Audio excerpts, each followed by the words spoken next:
Hey everyone, welcome back to the Den Fireworks. Today's video, we are going to talk about Talon igniters.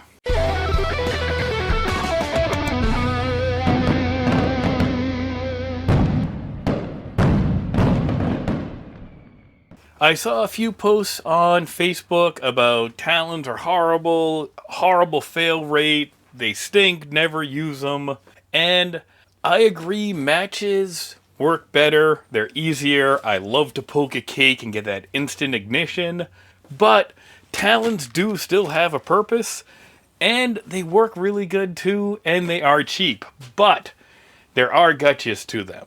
When I started using Talons to begin with, and that was when I first started e-firing, I didn't want to get with matches, I didn't want to mess with them and poke cakes. I picked up Talons, I grabbed a bunch of the Red Dragon igniters from Pyro Boom, and this is how I lit all of my shows. Pull the fuse down as low as you can, clip on the igniter, tape it down, and hope everything goes off. And to begin with, I had probably a 30% fail rate because I was doing stuff wrong with the igniters. So, I wanted to get a quick video together just to say, here are the things I've learned about Talons and how to use them and how to get rid of those fail rates. So, I've just been fusing up a bunch of canister shells for my Memorial Day demo. So, I have some Pink Perfect fuse left. I have a whole bunch of ones that I've trimmed off of canister shells while I fused the racks. And I grabbed another bin of fuse to grab a couple other samples as well and show the differences. So, the first things with the Talons. Before I even bother hooking it up or doing anything with it, I always make sure I have continuity. Because I've had some batches where it's just been no good to start. And if I had just taken a quick second to look for continuity first, it could have saved me the wiring, the taping, and everything else. So before I even unwind this one and get it ready to use, I'm going to take this off. And with Talons, I'm not as worried about leaving it shunted, which is having these cables twisted, because Talons need so much power for so much longer to fire that I'm not worried about a stray piece of static electricity damaging it. So I split the wire apart, bend over and double this wire, slap it into one of my units, and I broke out my R12 from Pyro Boom for this one so I don't have to break out the Mongoose and everything else. And I just make sure I have a green light here. Good. I know this one is good to begin with. Now we can start going. So, the way Talons fire is you've got that really tiny wire right there in the top. I'm hoping we're focusing in. That micron wire gets really hot and causes the fuse to catch on fire. It is also very fragile. So, you want to be careful when you're applying this. Now, one thing I learned. See how far that jaw opens up? It's not that far.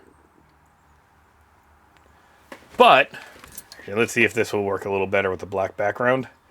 Do you see how far that jaw opens up? You barely have room to put the fuse in. So, if you bend this wire out of that clip, and now open up the jaw, look how much room you have to put that fuse on. Beautiful. Now you've got the room to clip it on. And that's just from this wire going out the back. So always move that on the side when you do a clip. Also, never, ever, ever, ever go up through the side here when you're clipping the Talon on. You always want to come in through the jaws, right into that section, and then give it a little squeeze so you know it's down firm. Just little squeeze, make sure that jaw is closed up tight, and you're good. That wire bends around it. Then, if we were doing this to a cake, we can just tape this on to keep it closed, and then put a little bit of strain relief, and put a second piece of tape to secure this to your cake. So if this was my cake, I would have this taped up tight to the body of the cake, and then I would put another piece of tape here to keep it tight. So if somebody trips on this wire, it's going to tug at that first and not take a chance on damaging that little wire. Now, for canister shell fuse, for normal cake fuse, that works beautifully. You can just clip it right on. You don't have to have any worries. Where I have had problems with Talons, on the really thin fuses for Saturn missile batteries or some barrage candles, they have that really thin fuse. I have had instances where the Talon has actually burned through the fuse, but not lit it. And it's just cut the fuse in half. So those, I always tape on an extension of fast fuse, and then click the Talon onto the fast fuse instead. Now, let's say you've got some of this 3mm fuse that's a little bit thicker. The Talon will still clip onto this fine, but we do have a higher lacquer coating on these, so you can clip it on the same way. So let's grab another Talon. Make sure we have continuity on this one as well. We pull this cable out so we can open the jaw up all the way. And always in from the front here. So we're just going to come right in here, put it in there, give it a little squeeze to close that jar up, and make sure the fuse is in contact. And we'll slap a little tape on to keep it closed. And we're going to light all of these ones after so you can see them go. Now, I also have this really slow cannon fuse that I picked up from Pyro Boom. It is 49 seconds a foot, so it is slow and it works great for really timing out some cakes when you need longer distance. It works awesome that if you're going to have this go down the main channel of a rack and then branch out off of it. But this has a really, really thick coating on it. And what you can do on these ones with the thicker coating, or really any of the other fatter fuse, is I come in and I make a little V cut in the top of the fuse with a box cutter. Just a tiny little V cut to expose some black powder. And then I'll clip the igniter in right there. So once more, here's the igniter. We move this back cable out of the way so the jaw opens up fully.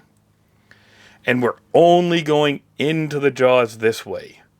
We're not going to push it up here where we're going to bend that wire or risk breaking it. So we open up the jaw wide. We go in direct from the front. And we line up this cut part with that wire. And close the jaws up on it. That's the main things I see, is people don't open the jaws up far enough. And they'll slide it down the fuse instead of always going in through the front. And then tape it down nice so it's extra secured. And you should have no problems with Talons. So, now let's see if I actually did these right. We're going to take these 3 fuses out and we're just going to light all of them up and see if we didn't break any of them. And of course, be careful when you're transporting them, because you do just have that little wire that you got to protect. So first thing, if we turn on that field unit, we can see that we have continuity on all 3 of those cues. If that little microme wire gets broken, you're going to lose continuity. You will not have a light on it. And then we have all 3 of our cues set up here, and we will hit 1.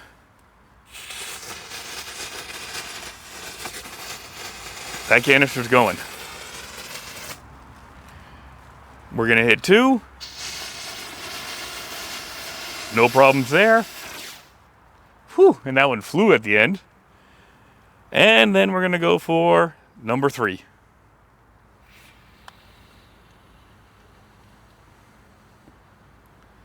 And you can see how slow that fuse is. It is an awesome fuse for doing some cake boards.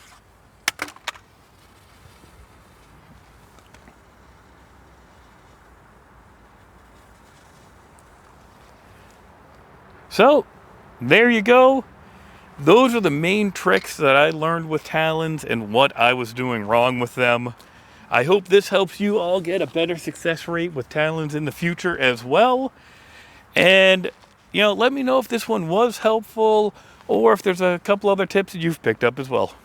Thanks, everyone.